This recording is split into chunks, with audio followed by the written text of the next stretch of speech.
காண்டாமிருகத்துக்கு ஒத்த பலன் உண்டு. ஹல்லேலூயா, ஹல்லேலூயா. பாஸ்டர் இதெல்லாம் சொன்னா ஏத்துக்க முடியாது பாஸ்டர் அப்படி நினைக்காதீங்க. ஏன்னா தலையிலிருந்து உச்சம் கால் வரைக்கும் மொத்த மெடிக்கல் காலேஜ் இங்கதான் இருக்கு. அல்லேலூயா சொல்லுங்க. எல்லா வியாதி இங்கதான் இருக்கு. ஆமீன் சொல்லுங்க பார்க்கலாம். ஆமீன், ஆமீன், ஆமீன். ஆமா, என்ன போய் பலவீனம்னு சொன்ன, பலவான்னு சொன்னா, என்ன போய் காண்டாமிருகத்துக்கு ஒத்த பலன் அப்படின்னு சொன்னா எப்படி நம்புறதுன்னு கேட்காத. உன் பலவீனத்தை கர்த்தர் மாற்றி உன் எலும்புகளை நல்லமுள்ளதாய் மாற்றி இரத்தத்தை புதிதாய் மாற்றி உன் தசைகளை புதிதாய் மாற்றி உன்னை பலப்படுத்தி உனக்கு சகாயம் பண்ணுவே. உன் நோய்களை சுகமாக்குவே. உன் பலவீனத்தை உன்னை விட்டு மாற்றுவேன்.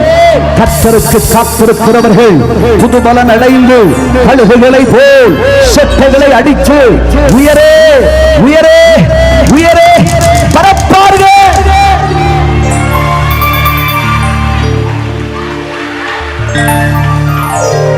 உனக்கு எதிராய் புறப்பட்டு வருகிற எல்லா ஜாதிகளுக்கும் முன்னே கர்த்தர் உன்னை பலவானாக நிறுத்துவார். ஆமென். காண்டாமிருகத்துக்கு ஒத்த பலன் அப்படின்னா காண்டாமிருகம் மாதிரி இல்ல. அல்லேலூயா சொல்லுங்க. அது ரொம்ப கஷ்டம் தான். ஆமென் சொல்லுங்க பாக்கலாம். புரியல சிலருக்கு. காண்டாமிருகத்துக்கு ஒத்த பலன் காண்டாமிருகம் மாதிரி இல்ல. அல்லேலூயா சொல்லுங்க. அந்த பலனை கர்த்தர் கொடுப்பார். தேவனுடைய பிள்ளையே, நானோ சொத்தையா சோனையா இருக்கேன், எனக்கு போய் இந்த வசனம் பொருந்துமா? ஆண்டவர் சொல்றார், நீ ஆவிக்குரிய வாழ்க்கையில சொத்தையா சோனையாத்தான் இருக்க. மாமிசத்துல பார்த்தாலும் இப்படிதான் இருக்க. மொத்தத்துல சொன்னா என்ன கொண்டு என்ன பயன் கேட்கிற?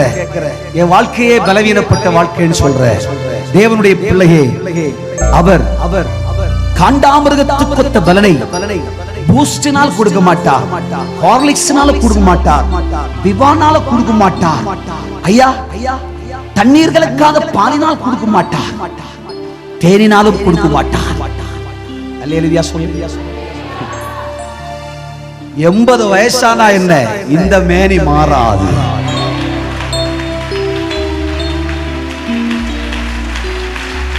பருப்பு பச்சை தண்ணி தான் குடிச்சா என்ன, அழகு மாறாது.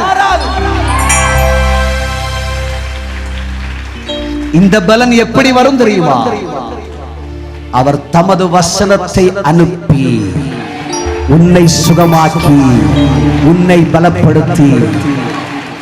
வசனம் ஒரு சத்து உணவு.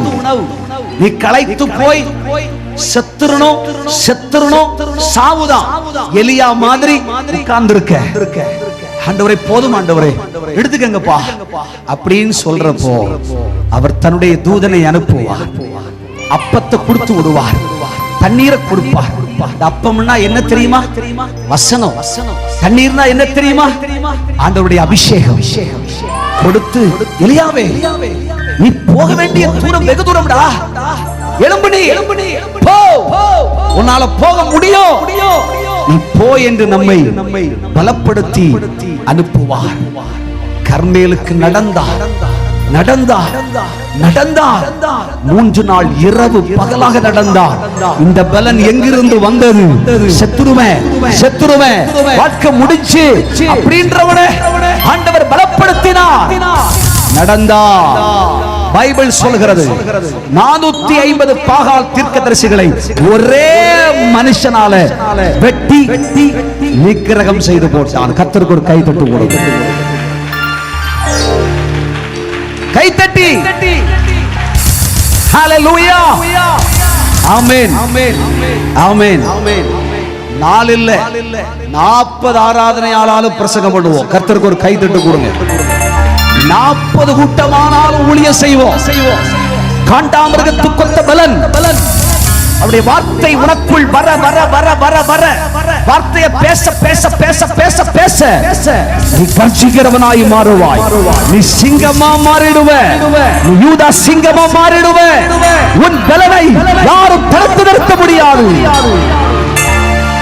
உன் பலனுக்கு ஒப்பான பலன் வேறு இல்லை. வார்த்தை அனுப்பி நம்மை பலப்படுத்துவார். சோர்ந்து போயிருப்போம், அப்பதான் ஒரு பாட்டு கேட்போம். என்ன பாட்டு? நான் உன்னை விட்டு விலகுவதும் இல்லை, உன்னை கைவிடுவதும் இல்லை. ஐயா ஐயா ஐயா, சோர்ந்து போய் உட்கார்ந்து இருக்கிறோம், காதுல ஒரு சத்தம் கேக்குது. ஐயா சோராதே என் மனமே. ஐயா நினைச்சு கூட பார்க்கல, சோர்ந்து போகாதே சொல்லுதியா, சோராதே சொல்லுதியா. தேவனுடைய வார்த்தையை கேட்ட உடனே தைரியம் கொள்கிறேன், எழுந்து நடக்கிறேன், கர்த்தருக்காய் கிரியை செய்கிறேன். தேவனுடைய பிள்ளையே வசனத்தை அனுப்பி கொடுப்பார்.